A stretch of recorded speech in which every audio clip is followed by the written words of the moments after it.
হে বন্ধুরা, welcome to Pondicherry blog. আজকের ব্লগে আমরা তোমাদেরকে ঘোরাবো হচ্ছে পুরো পন্ডিচেরি, দেখাবো এখানকার বিচেস, এখানকার ফ্রেঞ্চ কলোনি।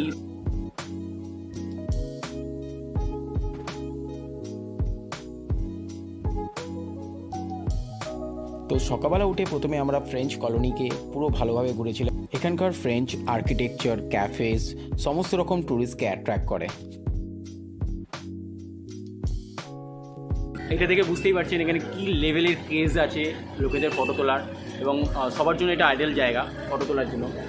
কার রাতে আমরা পুরো ফ্রেঞ্চ কলোনিটা পুরো ভালোভাবে ঘুরেছিলাম। মানে এই জায়গাটা বাইক নিয়ে আমরা এরকমভাবে ঘুরেছি যে মনে হচ্ছে এবার পুরো গলি গলি আমরা চিনতে শিখে গেছি, মানে কোথায় কোন গলিতে গেলে কী আছে।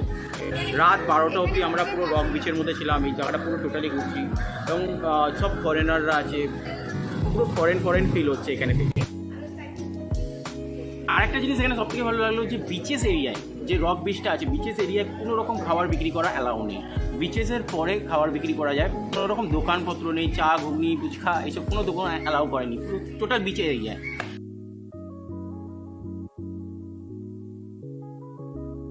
হোয়াইট টাউন ঘুরতে ঘুরতে এবার টাইম হয়ে গেছিলো টিফিন করার, তাই আমরা চুজ করলাম একটা সাউথ ইন্ডিয়ান খাবার, ধোসা।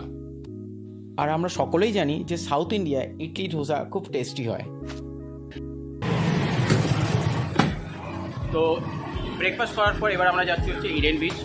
বাইকে করে যাবো, মোটামুটি 8 ঘন্টা লাগে, 9-10 কিলোমিটার। ওই বিচটা দেখেছি অনেক ভালো। এখানে আরেকটা বিচ আছে যে প্যারাডাইস বিচ, বাট আমরা যেটা দেখলাম ভিডিওতে প্যারাডাইস বিচে সেরকম কিছু নেই। আর ওখানে 300 পার হেড, 300-350 টাকা লাগে। কত? 600-700 পার হেড। তো বুঝতেই পারছেন, তো 2400 টাকা। আর কিছু নেই বিচের মধ্যে, আমি দেখলাম কিছু স্পেশাল কিছু নেই বিচের মধ্যে। যদি কিছু করাতো তাহলে ভাবতাম। তো আমরা যাচ্ছি হচ্ছে ইডেন বিচে এবার। Always be the light things on used to.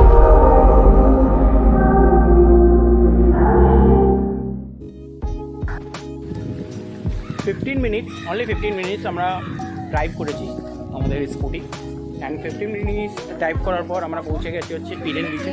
মোটামুটি এরকম দেখতে এখনও পর্যন্ত আমাদের চোখে যা পড়েছে। আর এখানেও দেখতে পাচ্ছি যে কাইকিং, এটাকে কী বলে আমি জানি না, কাইকিং বা এরকম কিছু একটা বলে। তো এখানেও বিভিন্ন রকম অ্যাক্টিভিটিস হয় দেখতে পাচ্ছি। যা এটা ঝিলের মতো দেখতে লাগছে, বাট এটা হচ্ছে নদী অ্যাকচুয়ালি। এই যে রাস্তাটা, এটা একটা বাঁধ, ওকে, বাট কানেক্টেড আছে, নদীর সঙ্গে কানেক্টেড আছে। আর দেখুন, এটা মনে হয় জিপ লাইডিং বলে।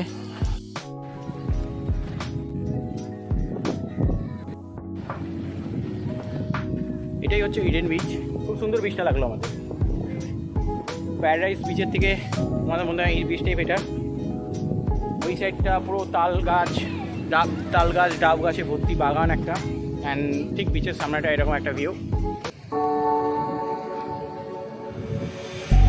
Then get up, get dressed before work's off my list.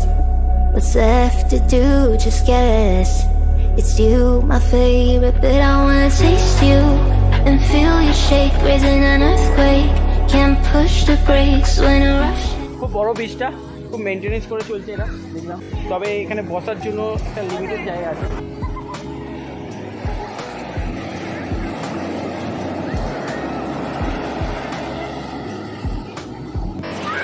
ও, এখানে আমার স্নান করার ইচ্ছে আছে। আর এরকম ঢেউ দেখে আমি নিজেকে আটকাতে না পেরে পরে আমিও জলের মধ্যে নেমে পড়েছিলাম স্নান করতে। সাধারণ এক্সপিরিয়েন্স ছিল সেই সময় আমার।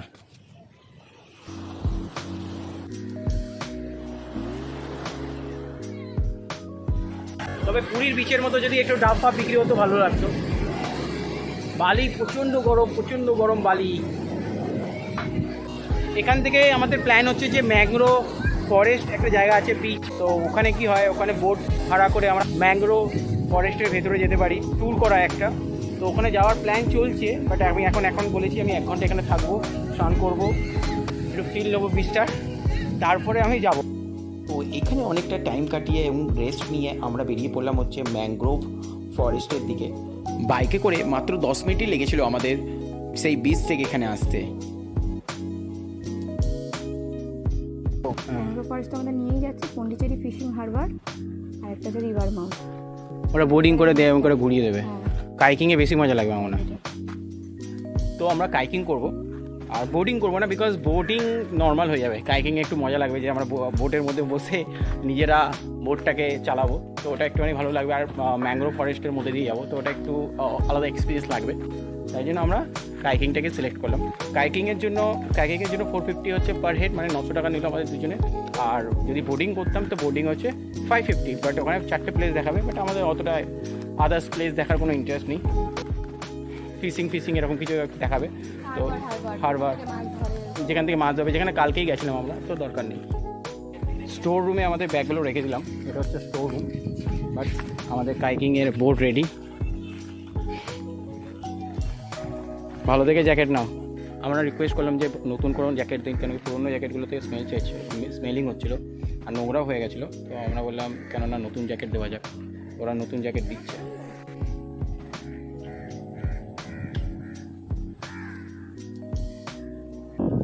The shade should be in vertical. Okay Not horizontal. Okay Put your paddle front. ওকে। তো এইখানে এই দাদাটা প্রথমে আমাদের 10 মিনিট ধরে ট্রেনিং দিল কিভাবে বোটটাকে অপারেট করব, কিভাবে ডান দিক বা দিক বা আগে যাবে বোটটা, সেই দিকে আমাদের ট্রেনিং দিল এবং তারপরে আমরা বোটে উঠলাম। তুমি যাও, তুমি তো, আমি তো ধরতে পারবো না। This is very shallow water. Okay?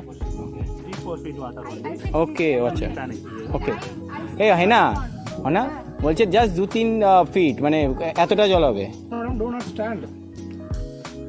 কাচিয়ে রাখবে গাড়ি। Here, then go. বাবু বেশি পাকাও মারবে না, ঠিক আছে? Okay. ধরো ধরো না, ধরো ধরো ধরো, ফোন ধরো।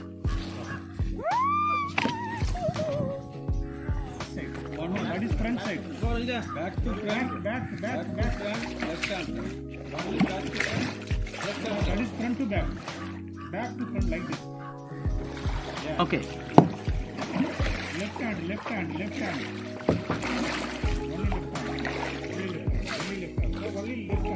Only left. Only left hand. Okay. Only left hand. Oh my god.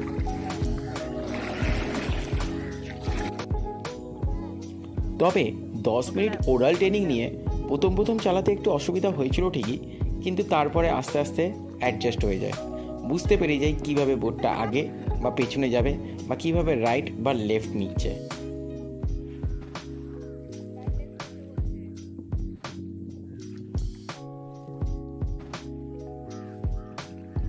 This is really amazing experience yaar. এই ম্যাংগ্রোভ ফরেস্টটা ছিল অনেকটাই বড় এবং অনেকটাই সুন্দর দেখতে। আমরা গাইডিং করছি ঠিকই, বাট আমাদের গাইড দাদা সামনেই আছে আমাদের সাথে। আমাদেরকে ইনস্ট্রাকশন দেওয়া হয়েছিল 40 থেকে 45 মিনিট আমরা কাইকিং করতে পারবো, কিন্তু এই ফরেস্টটাকে ঘুরতে আমাদের মোটামুটি 1.5 ঘন্টা লেগে গেছিলো পুরো কাইকিং করে রিটার্ন করতে। না তোমাকে নিচ্ছি কিন্তু আমি। হ্যাঁ চালাও তুমি চালাও।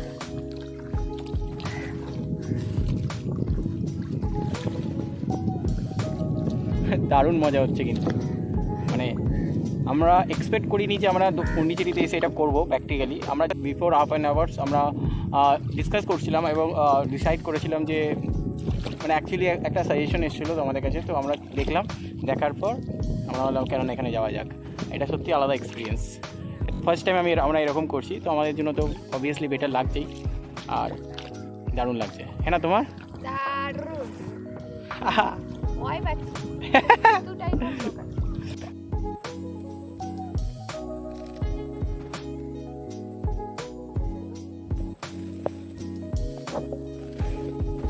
কেমন ফিলিং লাগছে না একটু জায়গাটা দেখে? হ্যাঁ ফিলিং, মানে এনভায়রনমেন্টটা কত সুন্দর দেখো।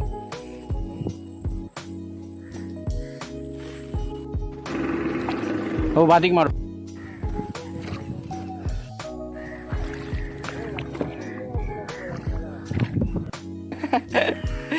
ও বাপরে বাপ, থ্রিলিং এক্সপিরিয়েন্স ইয়ার। হাত ফাত ব্যথা করতে শুরু করে দিয়েছে, বাট মজা ভালো হয়েছে, খুব ভালো মজা করেছি আমরা সত্যি। হ্যাঁ ক্যামেরা নিয়েছি। আসো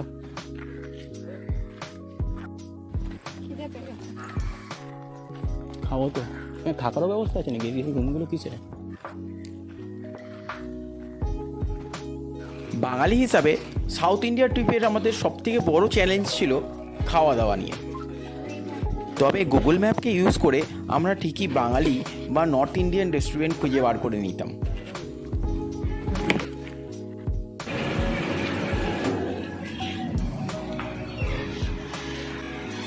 ফাইনালি একটা রেস্টুরেন্টে এলাম, যে কোনো একটা তো বসো।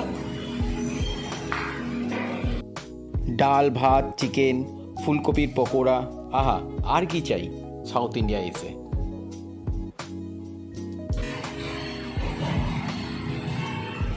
ভালোই ডাল দিয়েছে। হ্যাঁ, লাঞ্চ করে ফিরে আমরা এখানে রেস্ট নিচ্ছিলাম। এই বাইরেটা কেন রেস্ট নিচ্ছি সেটা জানার জন্য আমাদের এই ভিডিওটা দেখুন।